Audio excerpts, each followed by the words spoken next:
BuzzTweet Radio does not own copyright for this copyrighted material, but under Section 107 United States Copyright Law, as noted by the United States Copyright Office, Copyright Act 1976, this video and the music it contains is for entertainment purposes only.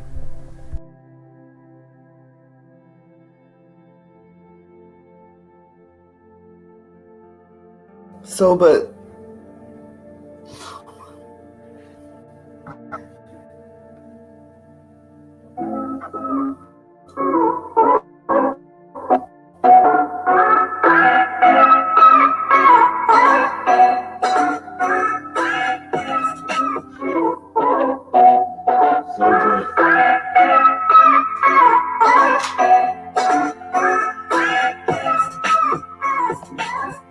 last night we watched the Malcolm X, the documentary "Who Killed Malcolm X" on Netflix, right? Right. I can't stop thinking about it because how everybody got off. Because I had no idea. Well, for one thing, I had no idea that they had this much information. Knowing who it was. Right. I had no idea that people knew who it was. And they just swept it under the rug. Swept it under the rug like it was nothing. Every time that man bring up that Bradley, leave it alone. Yep. Just leave it alone. Let it go. They kept telling him to let it go. Bradley walking around here freely. Abdul Rahman was the one who did the documentary. He said he had always wondered what happened to Malcolm X and like why no one was ever interested in knowing what happened to Malcolm X. So he started doing some research over the years. And because of his research, they going to reopen the case. We didn't know that last night when we watched the documentary. But because of his research, they about to open the case. Because of the documentary. Mm-hmm. Because of the documentary. It's clear that the two that served time did it for nothing. Right. And there's nothing you can do about that because they done did the time. Right. So, and the one that actually they say that shot the shotgun that actually killed him, he done passed away, so you can't do nothing to him. Right. But the funny thing is, he was alive when the documentary started. Yeah. When the man began the documentary, William Bradley, that was his name. And I ain't even gonna try to pronounce what he changed his name to. I know it was Shabazz. Last name ended up being Shabazz, the same as Malcolm X's wife. What about the school he attended? Malcolm X. Right. Malcolm X. The school he attended was named after, I think, Malcolm X, renamed after Malcolm X and Betty Shabazz. It's sad. Nobody cared. And everybody in New Jersey knew. Mosque 25, right? Yeah. The killers was from Mosque 25. And they knew and they ignored it. Yep. Pretty much.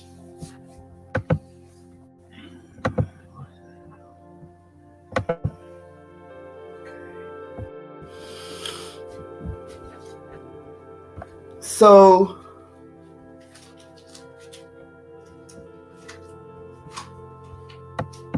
the documents, this article from The Guardian says that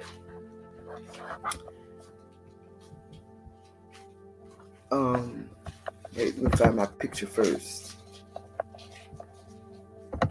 Okay.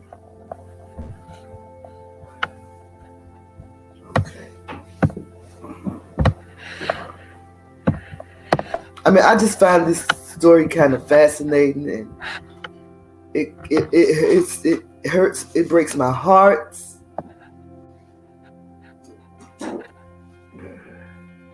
It makes me mad.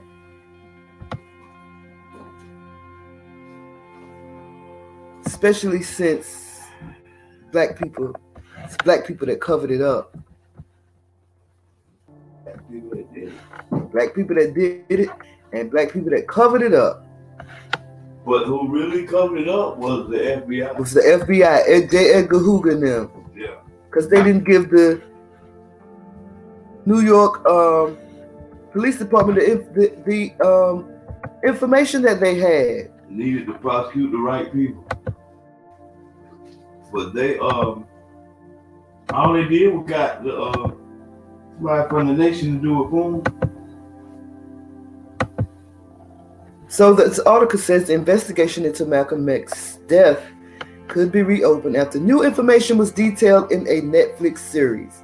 Following the release of the 6-part documentary, Who Killed Malcolm X, which launched on the streaming platform on February 7th, the Manhattan District Attorney will look into the case of the civil rights activists with the possibility that the case may be reopened.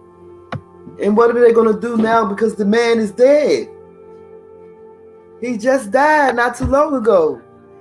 3 men were jailed for the 1965 murder of the activist, who in his campaigns for black empowerment dismissed the nonviolent ideology of contemporaries such as Martin Luther King. Malcolm X had been a member of Elijah Muhammad's Nation of Islam until a split in 1964. Another member, Talmadge, later known as Mujahid Abdul Halim, admitted his part in the killing. So that Talmadge, that was the one. Let me show you the picture of Talmadge. That's the one that was in the hospital, right? That's the one that the crowd captured, yeah. That the undercover cop hit with the chair. Yes, it is. No. The one that was running out and the undercover cop hit with the chair. Yeah. Okay. Right. You're right. Talmadge. That's the one that was running out. And the crowd caught him. Right here. Yeah.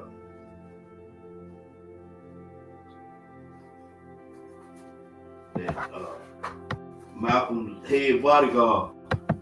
Who was an undercover cop and they didn't know. For the FBI.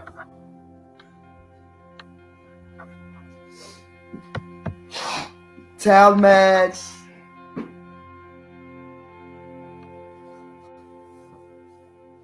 His name is Talmadge. That's him once the crowd captured him. He had injured his leg in the incident too, I believe. But he was the one that confessed and admitted to the shooting. This is him. Oh, wait.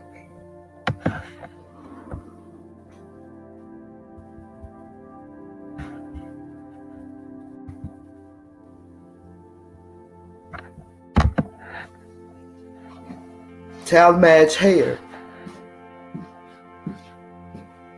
He admitted his part in the killing while 2 other men, Norman Butler and Thomas Johnson, who took the name Khalil Islam, maintained their innocence. Aziz was released on parole in 1985. Islam was released in 1987 and died in 2009. Halim was released in 2010. 20 years for nothing.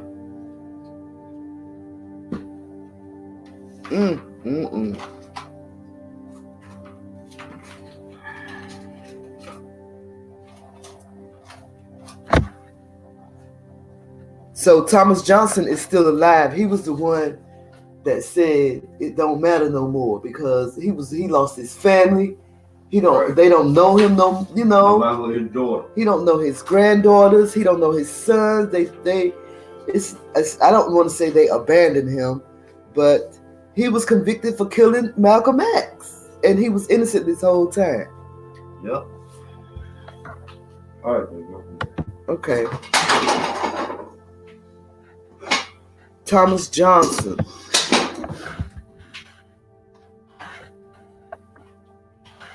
And I can tell that he was hurt, very angry. Thomas Johnson, the one that was accused, the one that's alive. The one that served over 20 years for nothing. Yeah.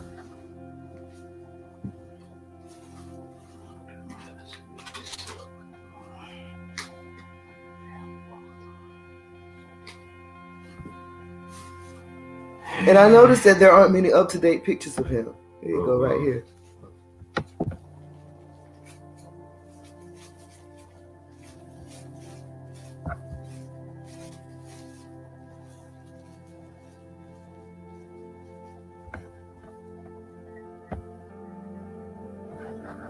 But he was very angry and very bitter, very pissed off. And I understand, bruh. Right, because I mean, you can give me money, you can, or whatever, but you ain't gonna be able to give me them 20 years back. Can you get my family back to me? Right. Right. Even with all the money you gonna give me, that ain't gonna get my family back. Well, he did say his daughter. He did say his daughter. He's in touch with his daughter. Yeah. His son that don't. And this man is 83 years old now. His oldest child is 64 years old. And it was like he said. And the thing about it is, they said the FBI knew that it wasn't him. Right. They knew. The people in the mosque knew that it wasn't him. They knew the whole time. It drives me crazy. They go to show you they've been doing it for the longest. Yep. Because I want to say this. I'm planning on saying this in the end, but the man that did the documentary,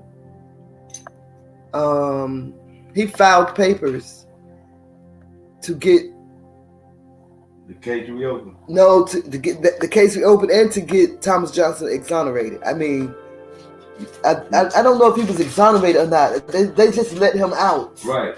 He served his time. His sentence was 20 years to life, which he was to do a minimum of 20 years. And he served the 20 years, so he really wasn't exonerated. Right. So that's still on his record as to having a murder charge.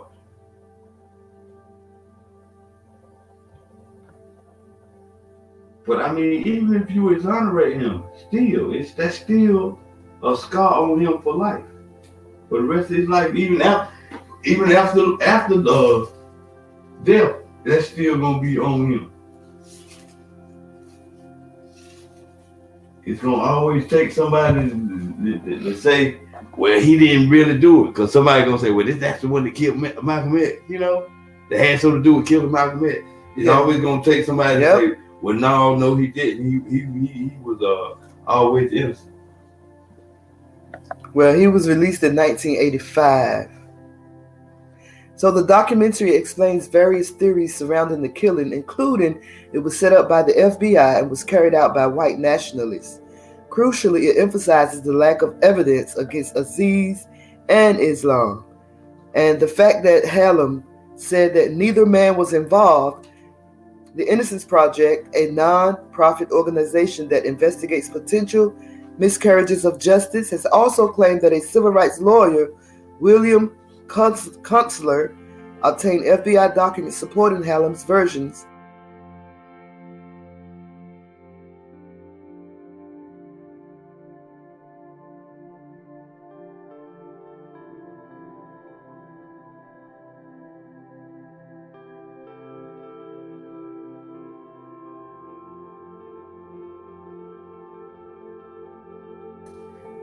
Dug all these papers back up.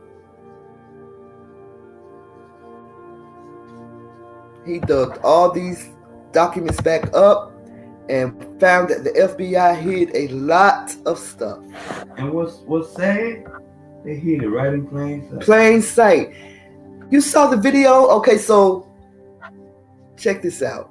I tried to find the video, and I probably could have found it if I had did, more research. I'm gonna still look for it. But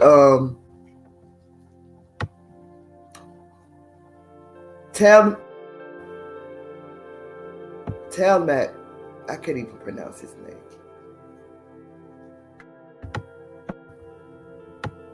So when the crowd captured Talmadge. Video of Bradley walking by. Talmadge. So Talmadge named 3 people, and one of them was William Bradley. William Bradley was the one that killed Malcolm X because the coroner said it was the shot from the shotgun that killed Malcolm X. So William Bradley was the one that had the shotgun. And Talmadge Hayer, the one who thought out the whole thing, told them where they was going to sit. Remember the part about, get your hand out of my pocket? That was part of the whole thing to cause a distraction. And it was all written out. And the FBI had these documents, or either the lawyer the whole time had this document. So not the lawyer, the FBI. Talmadge Hayer was the one that was captured by the crowd when they tried to flee. And there was a stir outside, like everybody tried to capture him. The crowd, the police. So William Bradley was over here. I think this even might be him right here. William Bradley was over here watching the whole thing, and on the video, he just walks right across the camera. Wait, let me enlarge it. Hold on. No, you got to go further over. I don't have it. I don't have it. Yeah. But that's a too close up. You got to be further out. Away, because he's over this way behind this gentleman right here. Oh wait, that might be. That's what I said. I think that's him. But I don't remember him. Okay, he's walking by. Right, he's walking by the camera. Because the first shot, he was back that way, or further back that way. Yeah, that's him walking by, because he folded his coat as he walked by. Across the camera. Walked right across the camera. William Bradley, the one that pulled the trigger on the shotgun and killed Malcolm X while he was in the auditorium speaking. Fatal shot was a shotgun. And what makes me mad the most is that people knew. Yeah. People knew. And a lot of them believed that he deserved it because he betrayed, they believed that he betrayed Elijah Muhammad, the man that they worshipped. That's the man that they worshipped.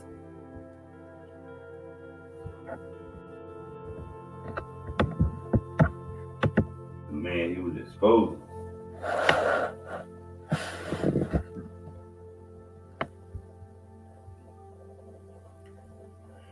In a statement, the district attorney says, wait a minute, let me go back because I skipped something. It says, the documentary examines various theories surrounding the killing, including that it was set up by the FBI and was carried out by white nationalists.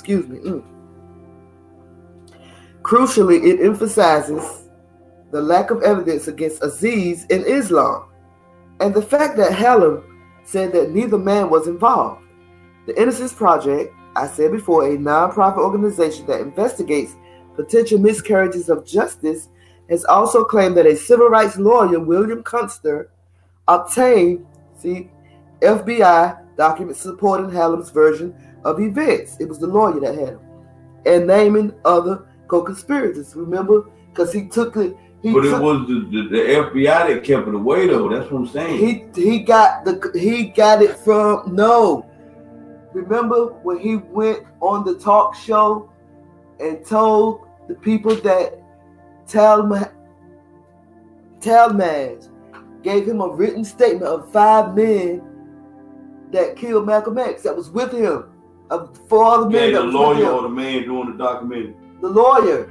It was a long time ago. Yeah, he gave him the document a long time ago. So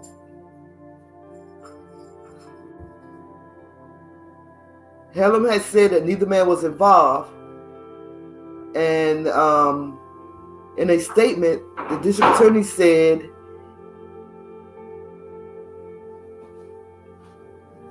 Vance has met with representatives from the Innocent Project and Associated Counsel regarding this matter.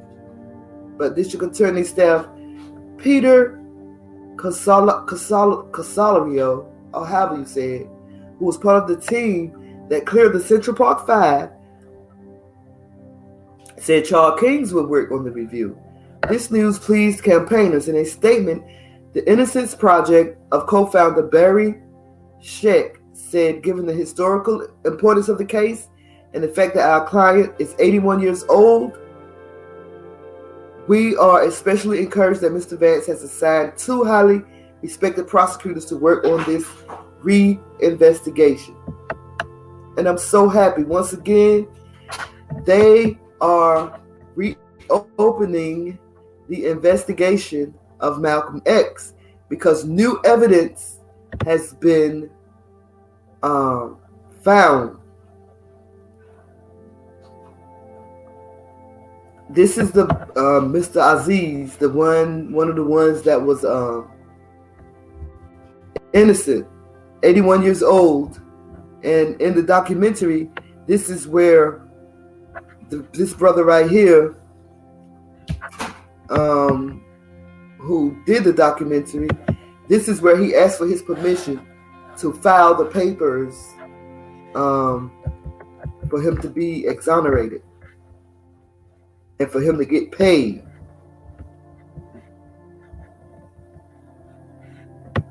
Spent 20 years in prison for the murder of Malcolm X, and he knew who did it. Well, he didn't know right away, but he knew that he didn't do it. But in the end, he found out who did it. A lot of people in Newark, New Jersey knew who did it. And the man that did it was getting praised for it.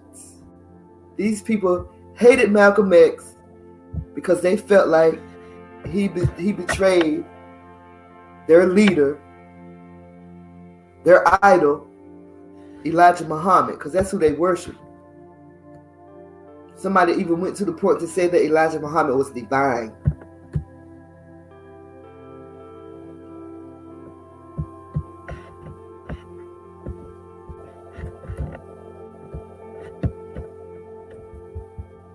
Thomas Johnson, that's his government name.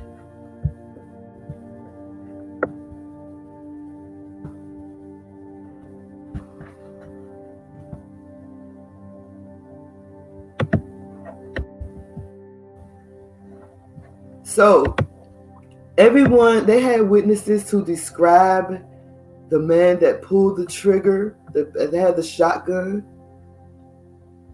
They say he was a burly man, big man, and this is him. He walked around all this time. This is the man, Abdul Rahman Muhammad. Abdul Rahman Muhammad was the one that did the investigation. This is Talmadge.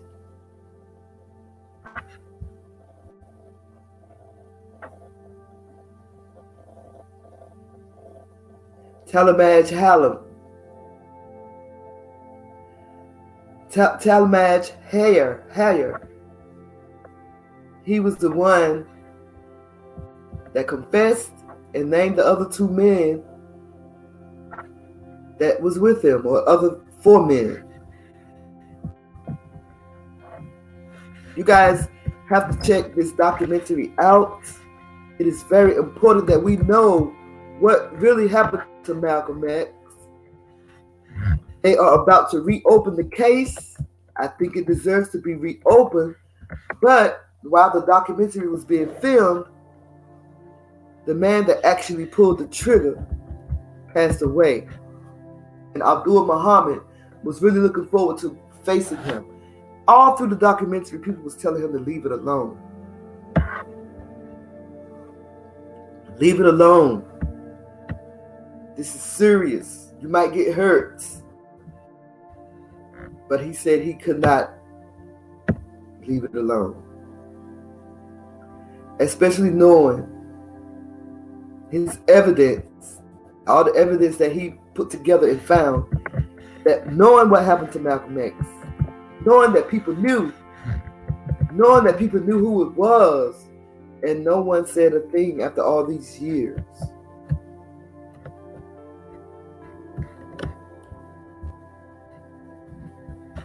Our brother Malcolm X,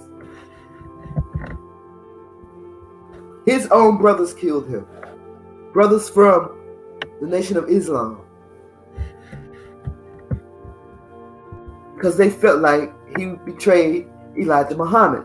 We don't know whether Elijah Muhammad called the hit or not, but it was said in the documentary, Elijah Muhammad could say something as simple as Malcolm X or Malcolm is making me tired, or something as simple as that, and somebody will act on it. Now, a lot of people from the Nation of Islam said that Elijah Muhammad told people not to touch Malcolm. So, if he told people not to touch Malcolm, and his followers respected him so much, then why did they not follow his instructions to not touch Malcolm?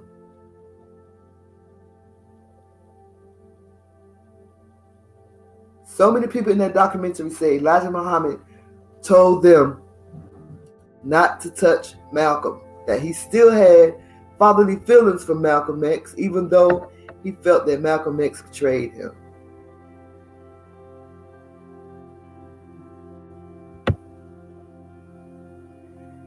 And so this is William Bradley, the one that pulled the trigger that killed Malcolm X. He was even in a Cory Booker commercial.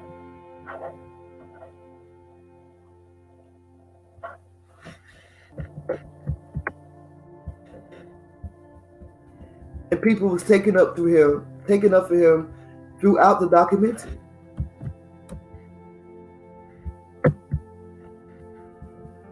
They gave him a heroic funeral. This is the man that killed Malcolm X.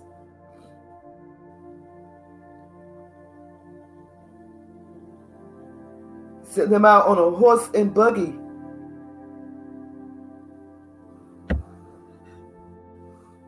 This is the man that shot the finishing shot that killed Malcolm X. William Bradley. The closer brother Muhammad got to his evidence, the closer he got to William Bradley, people told him to leave it alone. Somebody even went as far as to say that he was protected by the government, by the FBI. J. Edgar Hoover and them was protecting this man.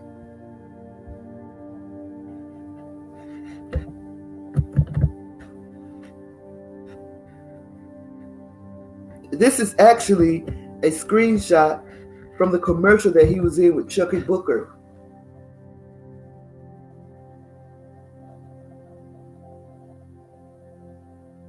William Bradley, the face of William Bradley.